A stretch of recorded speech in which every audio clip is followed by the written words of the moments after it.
Okay, so maayong udto mga kapaglaom.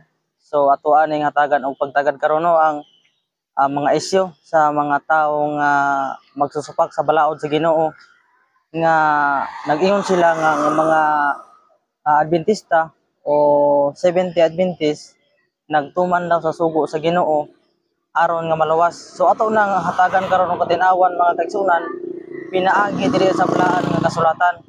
So unsa man gyud ang kaluwasan mga kapaglaom mga kaigsunan? So ang gisgutan diri ang Seventh-day Adventist nagtuo nga ang kaluwasan pinaagi ra gyud sa pagtuo mga kapaglaom mga kaigsunan. Ang unsa may giingon diri sa Efeso kapitulo 2 bersikulo 8 hangtod sa 9 ang giingon diri kay pinaagi sa pagtuo naluwas kamo tungod sa grasya sa Dios. Dili kini inyong buhat kun dili gasa sa Dios. Busa walay makapasigarbo niini sanglit dili man kini bunga sa inyong mga paningkamot. Okay, klaro kaya og tataw mga kapaglaom magisunan nga ang kaluwasan nato pinaagi ra gyud sa pagtuo mga kapaglaom mga kaigsunan. So dili tinuod ang mga akusasyon, mga pasangil sa uban nga ang Seventh-day Adventist ang kaluwasan pinaagi lang sa pagtuman sa sugo sa Ginoo pero dili na sa tinuod. Kay ang tinuod mga kapaglaom magsunan ang Seventh-day Adventist nagtuo nga ang kaluwasan pinaagi ra gyud sa pagtuo sa atong Ginoong Kristo. So ngano nga nagtuman man ang Seventh-day Adventist sa balaod sa Ginoo?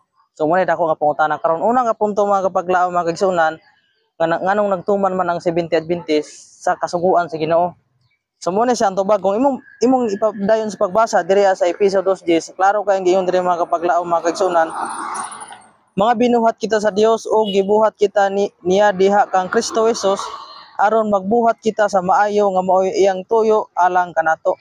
So mao day mga kapaglaom mga kaigsunan nga nagtuman og balaod ang Seventh-day Adventist kay ang Seventh-day Adventist humana na luwas pinaagi sa pagtuo. Pagkahuman og luwas mga kapaglaom mga kaigsunan ning tuman na dayon og balaod ang Seventh-day Adventist kay ang kanina yung atong pagkalinawas pinaagi sa pagtuo mo resulta din siya sa pagbuhat nato og maayo mahimo tang matarong. So karon kay human naman tagiluwas muna nga mutuman nata og sugo sa balaod sa Ginoo mga kapaglaom mga kaigsunan. Ikaduha nga punto ngano nga nagtuman man ang Seventh-day Adventist sa balaod sa Dios.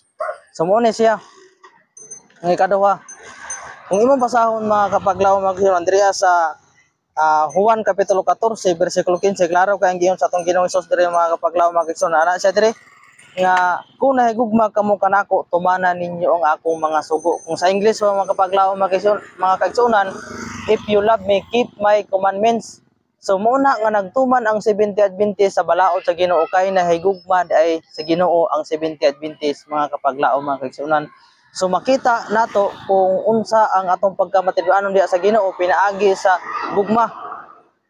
Pinaagi sa pagtuman gyud sa balaod sa Ginoo mga kapaglaom mga kaigsunan kay klaro man kayo ang giyon sa atong Ginoong Hesus nga kun nahigugma kamo kanako tumanan ninyo ako mga sugo. So muna sa ikaduha nga punto ngano nga nagtuman man ang Seventh-day Adventist sa balaod sa Ginoo. Ikatulo nga punto mga kapaglaom mga last nga punto ngano nga nagtuman man gyud ang Seventh-day Adventist sa balaod sa Ginoo. So ato tong balikan tong Efeso 2:10 no nga kanang ang pagkalinuwas nato mo resulta ni siya sa maayo nga binuhatan. Pangutana, kung atong lapason ang balaod sa Ginoo matawag ba siya og maayo dili? So ang tubag ana mga kapaglaom mga kaigsunan dili gyud siya maayo nga binuhatan kung atong lapason ang balaod sa Ginoo. Kay kung imong basahon dira sa unang Juan 3:4 ang nakasala naglapas sa balaod sa Dios. Kay ang pagpakasala maoy paglapas sa balaod. So klaro kay og tataw mga kapaglaom mga kaigsunan nga ang Seventh-day Adventist wala nagtuman sa balaod sa Ginoo aron maluwas.